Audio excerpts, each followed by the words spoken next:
नमस्कार। मेरे YouTube channel river of stories में मैं आप सबका एक बार फिर से स्वागत करती हूँ। मैं हूँ आपके साथ सरिता शर्मा और आज एक और बहुत खूबसूरत सी कहानी लेकर आई हूँ। ये कहानी आप ज़रूर सुनिए और मेरे कमेंट सेक्शन में कमेंट कर ज़रूर बताइए कि ये आपको कैसी लगी और मेरे चैनल को भी सब्सक्राइब करना मत भूलिएगा। मेरी आज की कहानी का शीर्षक है एक रस्म प्यार की और इसकी लेखिका हैं लकी राजीव जी। तो आइए शुरू करते हैं आज की कहानी। ये बात तो सच है कि शादी दो लोगों का नहीं, दो परिवारों के बीच का संबंध होता है और वो संबंध भी इस तरह का होता है कि दोनों परिवारों का एक एक सदस्य थक कर रो देता है, लेकिन ना ही उत्साह कम होता है और ना ही रस्में। ऐसी ही एक रस्म में मुझे भी पीसा जा रहा था। मेरी नई नवेली भाभी मायके गई थी और उनको लाने के लिए भैया के साथ मुझे भी गांव भेजा जा रहा था, वो भी जबरदस्ती। मैं हाथ पैर जोड़कर माँ से विनती करने में लगा हुआ था। भैया चले जाएंगे ना भाभी को लिवाने, मुझे क्यों जाना है? माँ समझो ना प्लीज, पढ़ाई का भी नुकसान होगा। लेकिन इन सारी दलीलों से माँ को क्या फर्क पड़ता था? माँ तो मेरा बैग लगाने में लगी थी। जाओगे कैसे नहीं? रीति रिवाज रस्में सब निभाई जाती हैं, इसी बहाने गांव की होली भी देखाओ। माँ ने हड़काकर बैग तो पकड़ा ही दिया था मुझे और मैं बिना मन के निकल पड़ा था। भैया की शादी में जो भगदड़ देखी थी उसके बाद कोई शौक नहीं रह गया था मुझे वहां जाने का। बाप रे, क्या गांव था और क्या गांव के लोग। हर बात पे मोहरत, नेग, ये वाले गीत वो वाले गीत। घंटों चली शादी की रस्मों से, उस माहौल से मैं झुंझला गया था। अब दोबारा उसी माहौल में जाना, ये सोचकर मुझे बहुत अजीब लग रहा था। घंटे भर में हमारी गाड़ी भाभी के घर या कह लें हवेली के सामने पहुंच चुकी थी। कितना डरावना लग रहा था सब कुछ। लगभग 20 आदमी चमकीली लाठियां लिए खड़े थे, ये बड़ी बड़ी मूंछों वाले, और उसके पीछे 4-5 औरतें पूजा की थाली लिए खड़ी थी। भैया ने पैर गाड़ी से नीचे उतारा नहीं कि स्वागत के लिए सब उमड़ पड़े थे।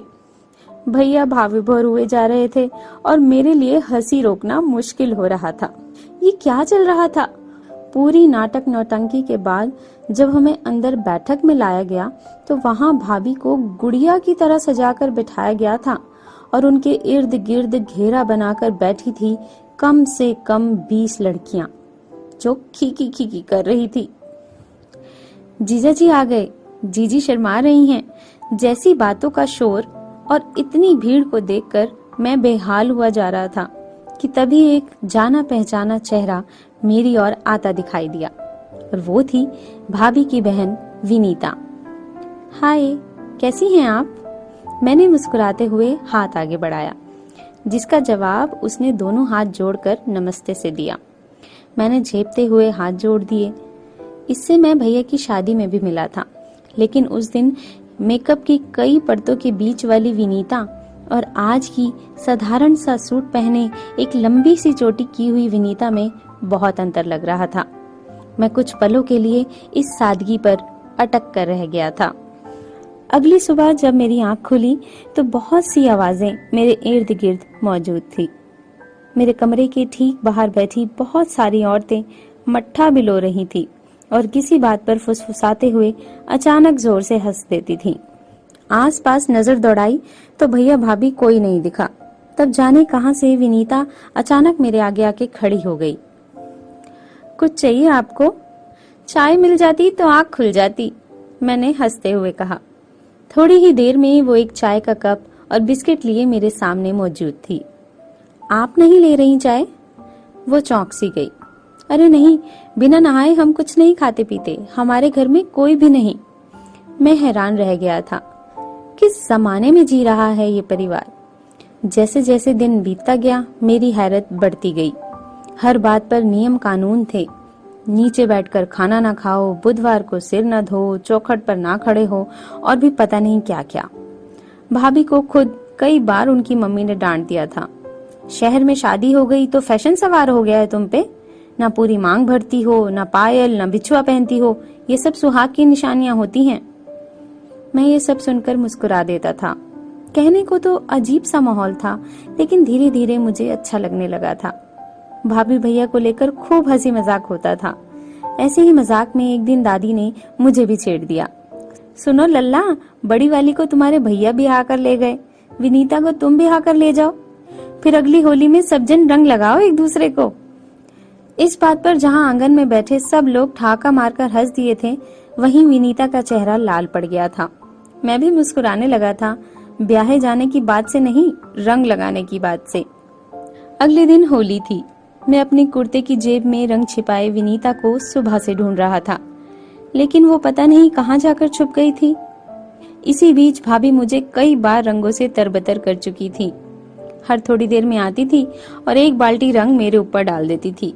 मेरा वाला रंग का पैकेट भी वो मेरे सिर पर पलट चुकी थी। मुझे तो उनसे बदला लेने के लिए रंग तक नहीं मिल रहा था। तब तक देखा कि भैया एक कमरे में गए और पुड़िया से लाल रंग निकालकर भाभी के सिर पर उड़ेल दिया। भाभी शर्मा कर भागी और भैया उनके पीछे पीछे दौड़ पड़े। मैंने वो तुरंत पुड़िया उठाई। भाभी तो वहां दिखी नहीं। कमरे में छुपी विनीता के सर पर डालते हुए मैं चिल्लाया, हैप्पी होली। वो एक पल ठहर कर तेजी से भाग गई थी। मुझे लगा वो भी शायद पलटकर मुझे रंग लगाएगी, लेकिन वो दिखी ही नहीं, सामने ही नहीं आई। तब भी नहीं सामने आई जब हम सब लोग शाम को वहां से निकल रहे थे। मुझे समझ ही नहीं आ रहा था कि रंग लगाने से वो इतना नाराज क्यों हो गई है। मेरे इस सवाल का जवाब मुझे उस दिन तो नहीं मिला, लेकिन 2 दिन बाद मिल गया था। मैं कोचिंग से वापस आया तो भाभी बहुत गुस्से में थी। मुझे बहाने से रसोई में बुलाया और बिफर पड़ी, जो गांव में हुआ होली पर हमको आज मालूम हुआ विनीता से, तुम पहले नहीं बता सकते थे। मैं सोच में पड़ गया था, क्या हुआ था, क्या पहले नहीं बताया।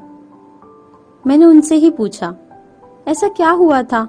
अच्छा, वो जो रंग लगा दिया था वो गुस्सा है ना इस बात पर। भाभी मुझे घूरते हुए बोली, तुम पगला गए हो क्या? वो रंग नहीं था, वो सिंदूर था। भाभी की बात सुनकर मुझे जैसे करंट ही लग गया था।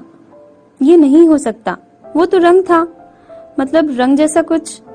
मुझे घबराहट होने लगी थी। मतलब वो रंग जैसा कुछ सिंदूर था, ये तो मैं कभी सोच ही नहीं सकता था। अगर भाभी के मायके में ये बात किसी को पता चल गई तो मेरे हाथ पैर बांधकर मेरी शादी करवा दी जाएगी। विनीता से बात करना मुझे अच्छा लगता था, अच्छी लगती थी वो मुझे, लेकिन शादी तक कभी नहीं सोचा था मैंने। थोड़ी देर चुप रहने के बाद मैंने हिम्मत बटोर कर कहा, भाभी प्लीज, ये बात हम दोनों तक ही रहे तो ठीक है, दोनों घरों में ना पता चले।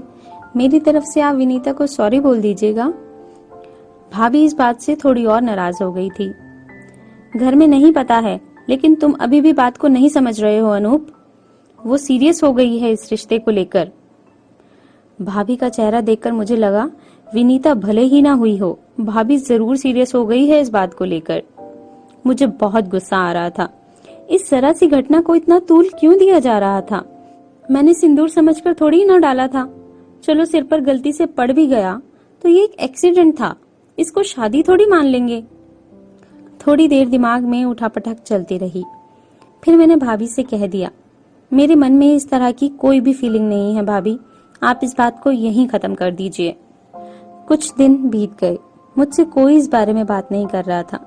मेरे लिए तो वो बात खत्म हो चुकी थी, लेकिन अपनी मौजूदगी कहीं ना कहीं छोड़ गई थी। कभी माँ पापा भाभी के गांव का जिक्र छेड़ देते या विनीता के बारे में भाभी से कुछ पूछने लगते तो मेरे मन का जोर चौकन्ना हो जाता और हर आहट पर चौंक जाता। जैसे उस दिन माँ और भाभी की बात सुनकर मैं ठिठक गया था। विनीता यहाँ आ रही थी कोई एग्जाम देने। माँ भाभी पर नाराज हो रही थी। सहेली के यहाँ काहे रुकेगी विनीता, यहीं बुलाओ चुपचाप। बताओ, घर होते हुए बहन को सहेली के यहाँ रुकवा रही हो। विनीता के आने की बात सुनकर मैं तय कर चुका था कि जो कुछ भी बिगड़ा है वो सब मुझे ठीक करना होगा। मैं उसको समझाऊंगा कि ऐसे खेल खेल में रिश्ते नहीं जुड़ते। इस गलतफहमी वाले रिश्ते के लिए जीवन तबाह नहीं किया जा सकता। विनीता को आए थोड़ी देर हो गई थी। मैं माँ के साथ कुछ घबराते हुए बाहर आया। एक उचटती हुई निगाह विनीता पर डाली, एकदम बुझी हुई, उदासीन, जैसे कोई फूल मुरझाने पर आमादा हो। अरे तुम पैर काहे छू रही हो? बिटिया पैर थोड़ी छूती है, माँ ने हड़बड़ाकर विनीता से कहा। उसने भाभी को देखा, भाभी ने मुझे, और मैंने ये सब होते देखा। कितने भारी पल थे। ऐसा लगा जैसे किसी ने वो रिपोर्ट कार्ड निकालकर सामने रख दिया हो जिसमें मैं फेल हो गया था। मैं अपने कमरे में वापस आ गया था, लेकिन मेरा पूरा ध्यान उधर ही लगा हुआ था। माँ कभी विनीता से गांव का हाल पूछती तो कभी उसके चेहरे पर उदासी का कारण भी। चेहरा कितना उतर गया है तुम्हारा, इसी पेपर के लिए इतनी परेशान हो क्या? और सहेली के यहाँ काहे रुकना था तुमको? विनीता ने धीरे से कहा, यहाँ से सेंटर थोड़ा दूर है ना, सुबह 7:30 बजे पहुंचना है। विनीता के बोलते ही माँ ने तुरंत रास्ता सुझा दिया। अरे कहीं भी हो सेंटर, अनूप छोड़ आएगा सुबह, उसमें क्या है? अरे यार, माँ भी ना कभी कभी हद कर देती हैं। ना कुछ सोचना ना पूछना, बस कह दिया जो मन में आया। मैंने 2-4 बहाने सोच लिए थे। पहले तो मैं देर से सोकर उठूंगा और फिर कोचिंग में कोई एक्स्ट्रा क्लास का बहाना भी बनाया जा सकता है, और कुछ भी नहीं तो पेट दर्द, एसिडिटी, कुछ भी बहाना लगा दूंगा। अपने घटियापन पर अचानक घिनसी आ गई थी मुझे। केवल उसका सामना करने से कतरा रहा हूं, इसलिए उसकी मदद भी नहीं करना चाहता। जब मैं उसके यहाँ मेहमान था तो वो कोई मौका नहीं छोड़ती थी, कितना ध्यान रखती थी, और मैं ये कैसी हरकत कर रहा था। मैं उस रात सुबह 5:30 बजे का अलार्म लगाकर सोया था और सुबह 6:30 बजे कार की ड्राइविंग सीट पर बैठ चुका था। पूरे रास्ते हम दोनों की कोई बात नहीं हुई। सेंटर के पास गाड़ी रोकते हुए मैंने गला खंखारा। ये सामने वाली बिल्डिंग है, कितने बजे तक चलेगा तुम्हारा पेपर? 3 घंटे का है, मैं ऑटो करके आ जाऊंगी, रास्ता समझ में आ गया है। उसने गाड़ी से उतरते हुए बिना मेरी ओर देखे हुए जवाब दिया। नहीं, मैं आ जाऊंगा, थोड़ा काम है मुझे यहीं पास में, इतना ही टाइम मुझे भी लग जाएगा। बोलते ही मैं चौंक गया था। ये किस झोंक में बात कर रहा था मैं? 3 घंटे एक लड़की के लिए उस सेंटर के बाहर खड़ा रहूंगा?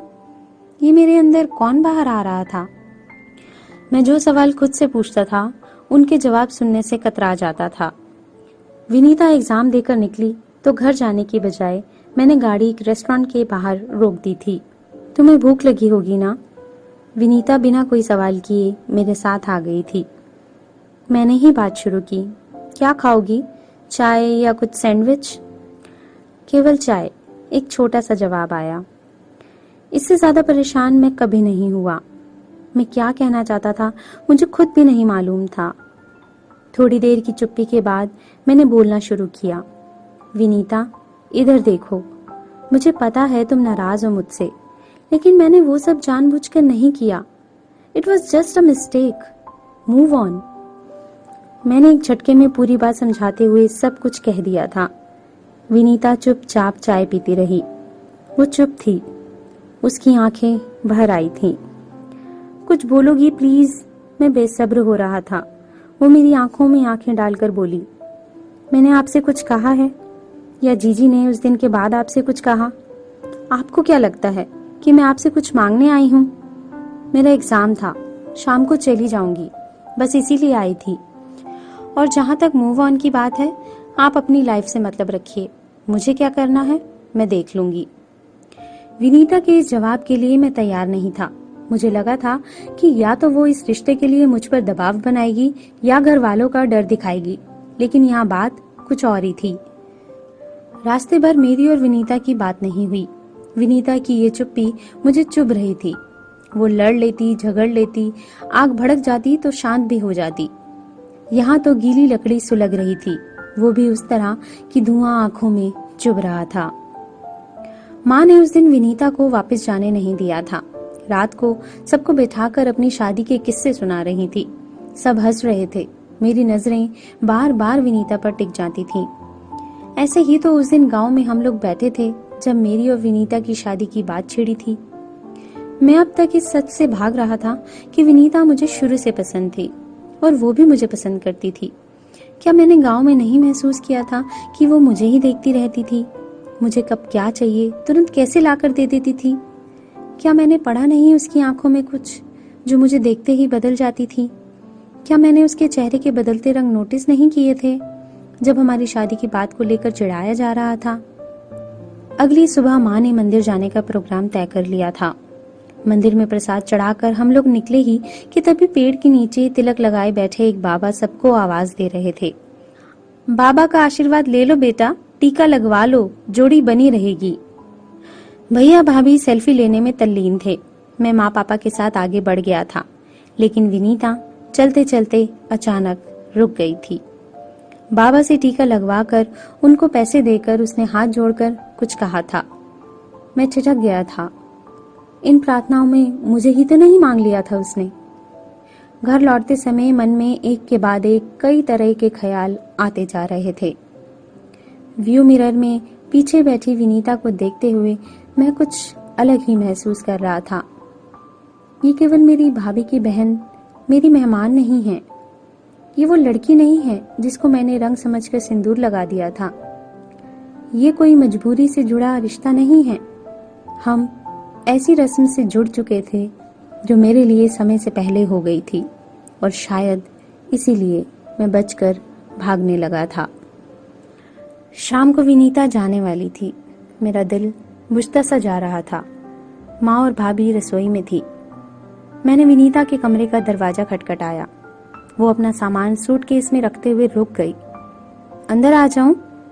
पूछते हुए मैं वहीं जाकर बैठ गया। विनीता सकपका गई थी।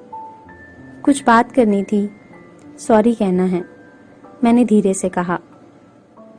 वो आराम से बोली, मैंने आपसे पहले भी कहा था, मैं कुछ उम्मीद नहीं कर रही हूँ। मुझे मजबूरी में नहीं बांधना है ये रिश्ता। मैंने हाथ पकड़कर उसको अपने पास बिठा लिया था। मैं उस दिन होली वाले दिन के लिए सॉरी नहीं बोल रहा हूँ, उसके बाद वाले सारे दिनों के लिए सॉरी बोल रहा हूँ। मैं बेवकूफ़ हूँ यार। मैं विनीता का हाथ पकड़े हुए एक बार में ही सारी बात बोल गया था।